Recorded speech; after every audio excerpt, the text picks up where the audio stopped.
is up, Hawk fans? I hope all is well. Coming to you live from my car again. Just kind of what I have to do these days to get these videos out. Super busy at work. But at the same time, I think a lot of you guys come here for the value that I provide in my analysis. So where I do that, I think is irrelevant. If it turns you off that much that I'm posting a video, doing a recording in my car, I don't know what to tell you. So two pieces of information I want to quickly go over that happened today, Friday. Iowa basketball received a commitment, and they were able to flip former Northern Iowa commit from, I believe, Valley High School in the state of Iowa. He was Iowa Mr. Basketball, Trevin Jirak. Trevin Jirak, aka Trevin Jirak.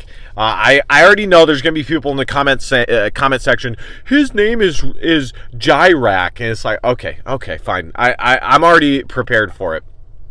And then the second piece of news is Brendan Sullivan deciding to hit the transfer portal. So let me start with the Brendan Sullivan piece of news first. By the way, guys, hit that subscribe button, like, comment. You guys know the drill. We're really close to hitting 2,000 subscribers. The channel has really seen an uptick. I went hard in the paint in providing really strong content for you guys. I'd say the last 3 to 4 months, and I appreciate all you guys who have been there with me every step of the way. So when Mark Gronowski committed to Iowa, and I did multiple videos on that.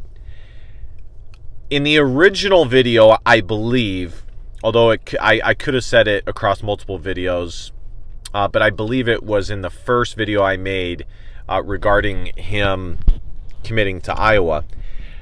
I said that I thought that Brendan Sullivan, excuse me, was probably going to transfer. And I said that he probably was going to transfer after spring, like either during spring ball or like right after spring ball, when he was able to like really gauge and see where he stood in the pecking order of things. But I said that I would not be surprised if he decided to transfer before that, if he saw the writing on the wall even before that. And yeah, I was spot on. I don't think that this is like my craziest prediction to come true. Anybody with an open and honest evaluating eye and mindset could see that he's got 1 year of eligibility left. Mark Gronowski appears to be the guy. Iowa football spent a lot of money. He's going to try and be a starter elsewhere. And here's the thing, like, yes, on a certain level, you can't help but feel for the guy. The guy left Northwestern. He took a chance on himself to come to Iowa. He was patient behind the Cade McNamara debacle. That's probably the biggest thing that I feel for him, because I do think that Iowa could have gone to him sooner. I do think that Iowa could have probably gone with him from the beginning of last season. Because Cade McNamara was not 100%. And I stated on multiple occasions that I thought it was absolutely ludicrous that Kirk Ferentz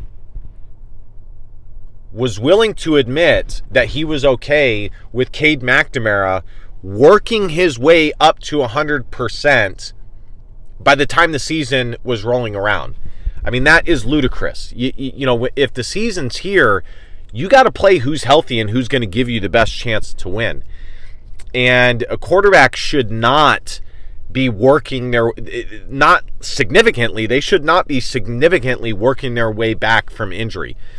Now, if they're like on the back end and they've already begun to like heavily work their way back from injury, and they have 5%, they're 95% healthy, that's one thing. But if you are so not healthy to where literally you are working your way up to full health, that's a problem.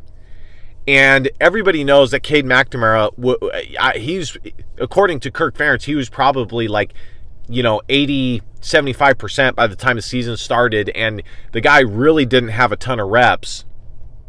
And I always said, Cade McNamara did not show that he was so much better than Brendan Sullivan to where you may as well, to where you don't just give Brendan Sullivan a chance at the starting job. So anyways, I feel bad for him as far as that goes. But the thing is that ultimately he did get his chance, and he didn't do much with it. It looked good maybe initially, but he sputtered out. He got injured. And he also had many opportunities to make a strong impression with Tim Lester, and he didn't do it. Because if he did, Tim Lester would not have spent the entire off season going hard in the paint trying to get a transfer portal quarterback. That was the main position that Iowa was willing to spend on and go and get their guy in the transfer portal. So it is what it is. I wish him the best. And furthermore, it wasn't just Mark Gronowski. It was also Hank Brown. It's also the fact that Tim Lester, obviously, and this is the case with a lot of new coaches, is trying to build his regime, his guys. And that's just how it goes.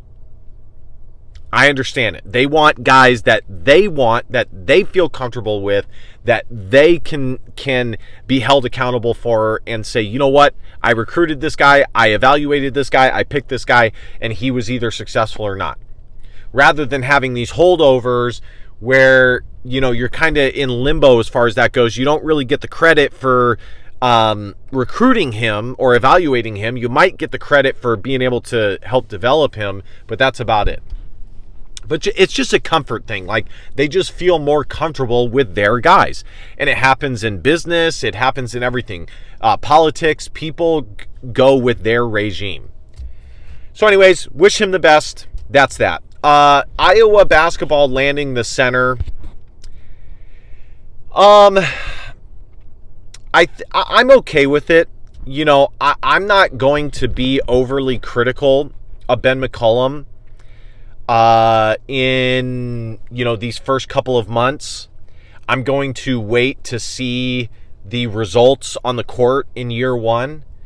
I want to give any coach, it has nothing to do with it being Ben McCollum, who's in their first year, any team that I support, and I think that most fan bases should do this, I want to give them the opportunity to construct their team without feeling, strangled and a ton of pressure and things like that. And Ben McCollum has alluded to multiple times that they basically have to buy a roster. And that's just how things are now because so many guys have hit the transfer portal from the previous regime. And also, let's be honest, he probably is okay with a lot of the guys that there. I mean, he said who he wanted back. He wanted Price, he wanted Josh Dix, and he wanted Cooper Koch, aka Cooper Coach. That's it. That's who he wanted back. All the other guys, I think the writing was on the wall, because if he wanted them back, he would have made an effort to get them back, and they'd probably be back. I have my personal opinions, and I've shared them. I think Seydou Traore would have worked fine in Ben McCollum's system. I think Chris Taggio would have worked fine in his system and could have been developed. But I digress. As far as Trevin goes, Trevin,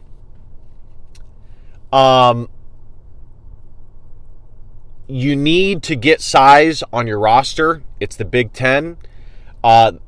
this guy is 6'10". He seems, from everything I've heard, he seems to be a skilled big guy.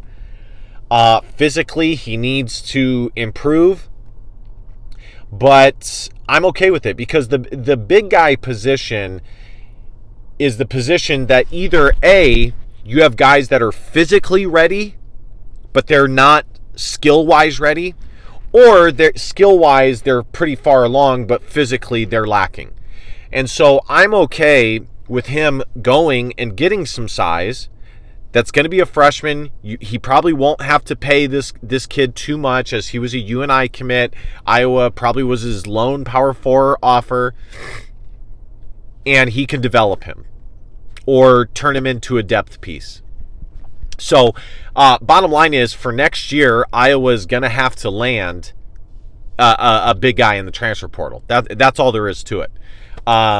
They need to land a big man in the transfer portal. So, there's not really much to be said about this. I'm good with it.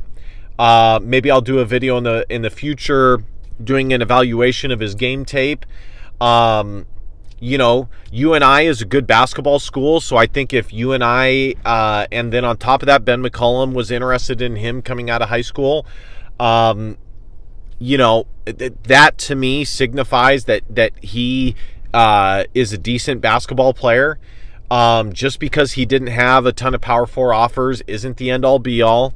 And